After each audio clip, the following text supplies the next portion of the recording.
Hi everyone. Okay, so the other day I was watching a 4K trailer for Red Planet, which Arrow are going to be releasing shortly.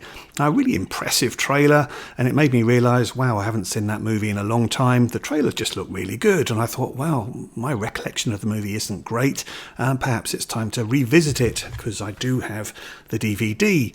So I just wondered, what was the quality of my DVD like compared to what seemed to be this brilliant image in the new 4K trailer. And then I thought, well, as I'm going to watch this, why don't I also watch Mission to Mars, which came out at the same time. So we had two competing Mars movies coming out in the year 2000.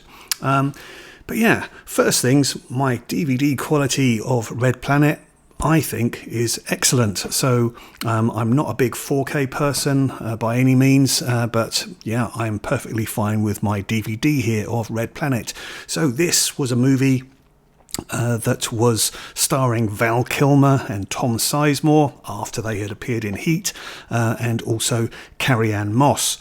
And this movie is kind of more of a mission to Mars, where Mars is a little bit hostile, and also we have a robot that they bring along with them as well, which also goes a bit haywire. So this film, in terms of its tone, is more downbeat, I suppose, because there's not really anything much that's positive about this film in terms of their experience on Mars. Now, the actual characters are terrible, and the plot is terrible, the script writing is terrible. This is not a great movie in that respect, but visually it is really interesting. The cinematography on this is by Peter Szosicki, and he was a cinematographer on many David Cronenberg movies, as well as The Empire Strikes Back and Mars Attacks as well. A completely different look than Red Planet. So visually, I find this one pretty engaging. And the film is quite entertaining. You just wouldn't trust any of these characters to do a trip to Mars and become the hope for civilization.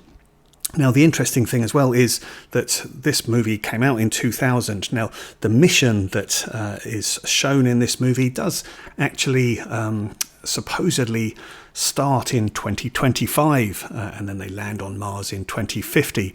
So it's quite funny now just to look at the film in 2025 and see what things are like. But yeah, visually this one is pretty good, I would say. I like the colours and the vibrancy. It's really sharp in terms of how it looks, and they really have a good impression of what Mars looks like. So I do like that side of it. But yeah, like I say, the characters are all pretty horrible, and the script is just pretty clunky and pretty terrible. But it is quite an entertaining film, so it does have that.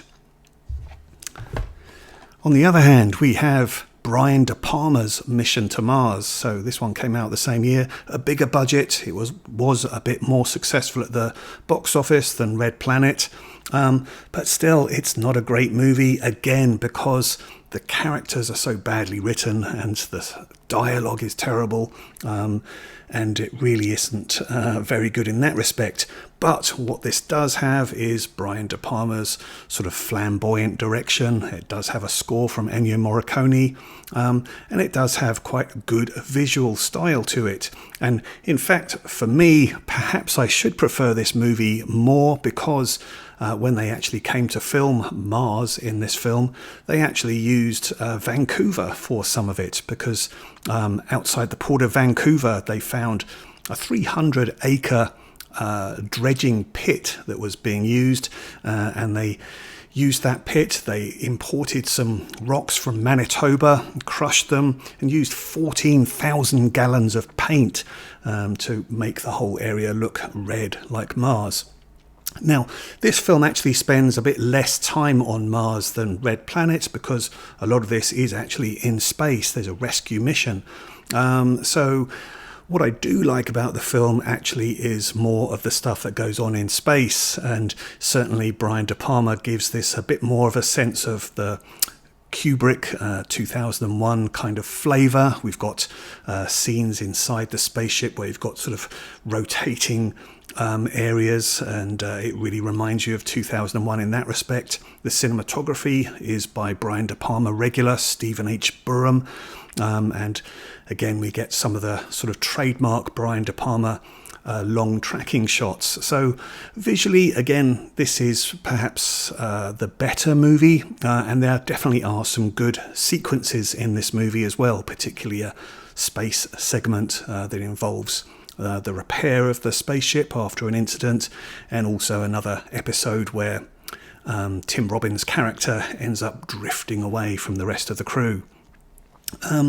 So for the most part, I was enjoying this movie more than Red Planet, but it has to be said, when we get to the final act of this movie, which does involve alien encounters, it does get a bit shaky for sure, and definitely the CGI that was used in 2000 looks pretty terrible nowadays.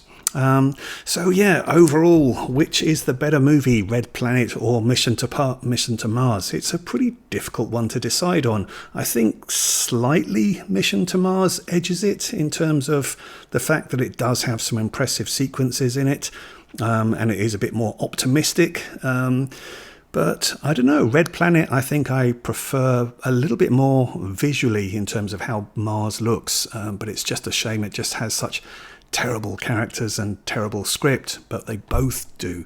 What is your opinion of these movies? Which one would you prefer? Have you seen them?